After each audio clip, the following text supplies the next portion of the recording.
Gaudy true channel में आप सबका स्वागत है। आज हम सुनेंगे कार्तिक मास में स्नान करने का क्या फल होता है। इस विषय में एक बुढ़िया माई की कहानी एवं कार्तिक मास महात्म्य अध्याय 6 की कथा। एक बुढ़िया माई थी जो चातुर्मास में पुष्कर स्नान किया करती थी। उसके एक बेटा और बहू थे। सास ने बहू को फलाहार बनाने को कहा तो बहू ने खाली टिफिन ही रख दिया। बेटा माँ को पहुँचाने के लिए पुष्कर गया। रास्ते में माँ से बोला, माँ फलाहार कर लो। जहाँ पानी मिला वहीं फलाहार करने बैठ गई तो भगवान की कृपा से खाली टिफिन फलों से भर गया। माँ ने फलाहार कर लिया।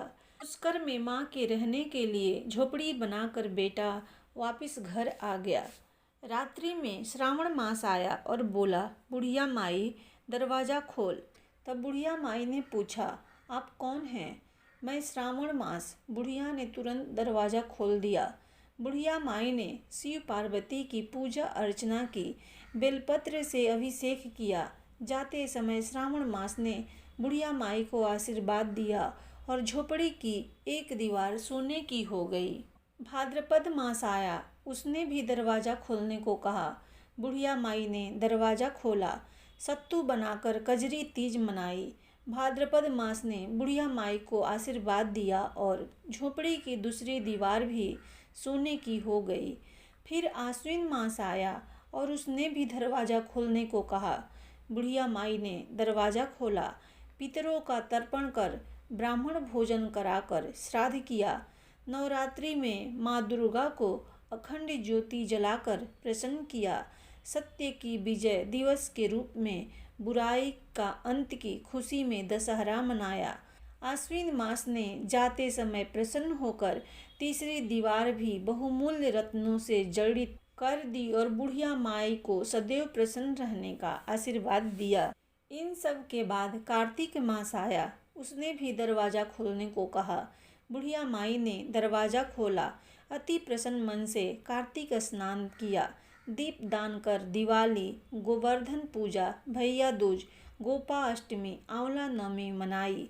कार्तिक मास ने जाते समय आशीर्वाद दिया और झोपड़ी के स्थान पर महल बन गया। बुढ़िया माई गरीबों की सेवा कर भजन कीर्तन में अपना समय व्यतीत करने लगी।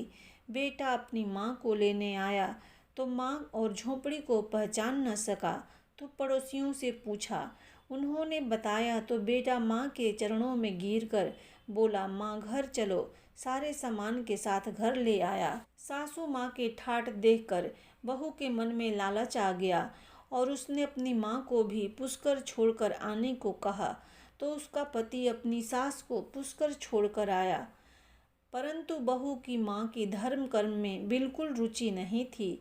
वह 4 समय भोजन करती और दिन भर सोती। चारों मास आए और चले गए।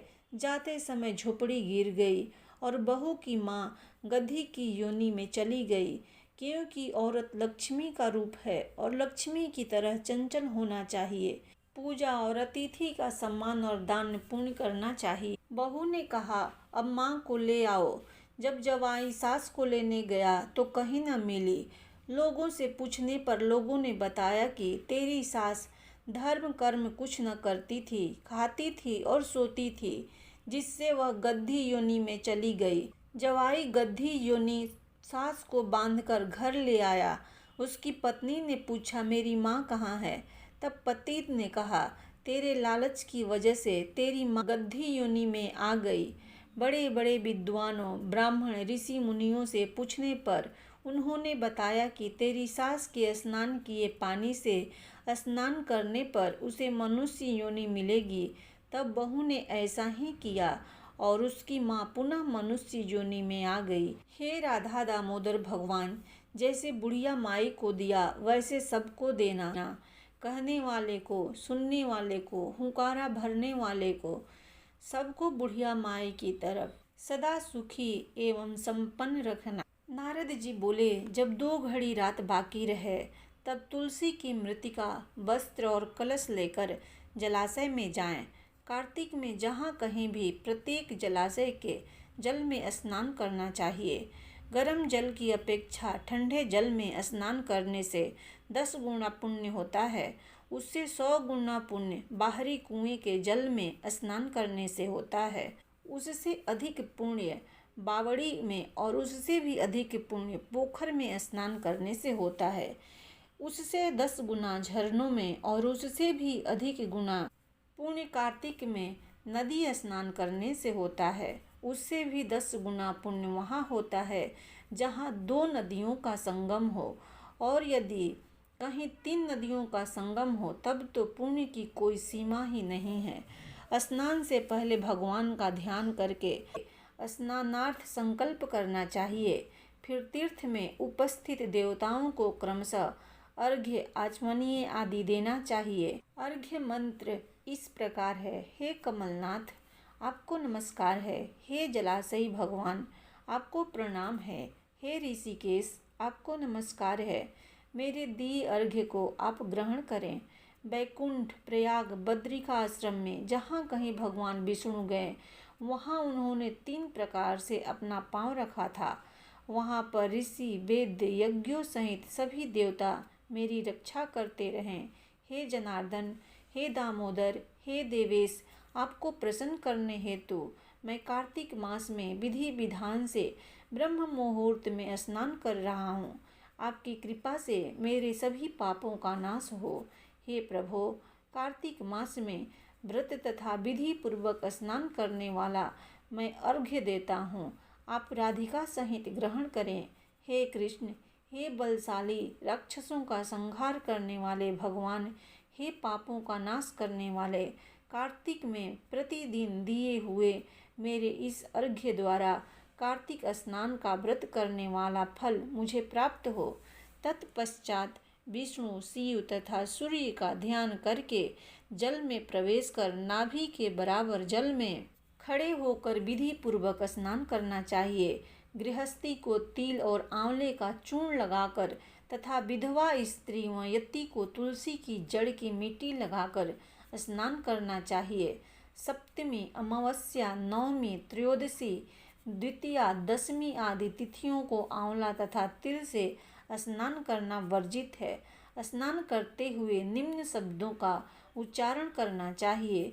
जिस भक्ति भाव से भगवान ने देवताओं के कार्य के लिए 3 प्रकार का रूप धारण किया था, वही पापों का नाश करने वाले भगवान विष्णु अपनी कृपा से मुझे पवित्र बनावें। जो मनुष्य भगवान विष्णु की आज्ञा से कार्तिक व्रत करता है उसकी इंद्रादि सभी देवता रक्षा करते हैं, इसलिए वह मुझको पवित्र करें।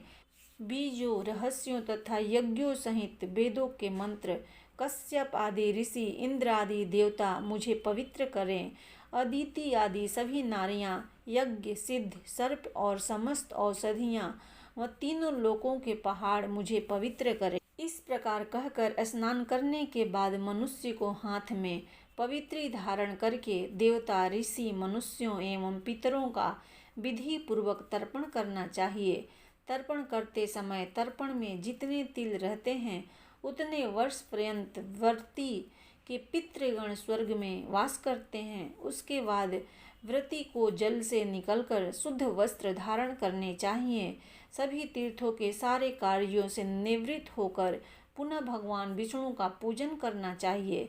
सभी तीर्थों के सारे देवताओं का स्मरण करके भक्ति पूर्वक सावधान होकर चंदन, फूल और फलों के साथ भगवान विष्णु को फिर से अर्घ्य देना चाहिए। अर्घ्य के मंत्र का अर्थ इस प्रकार है।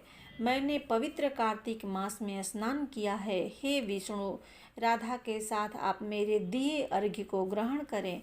तत्पश्चात चंदन, फूल और तांबुल आदि से वेद पाठी ब्राह्मणों का श्रद्धापूर्वक पूजन करें और बारंबार नमस्कार करें।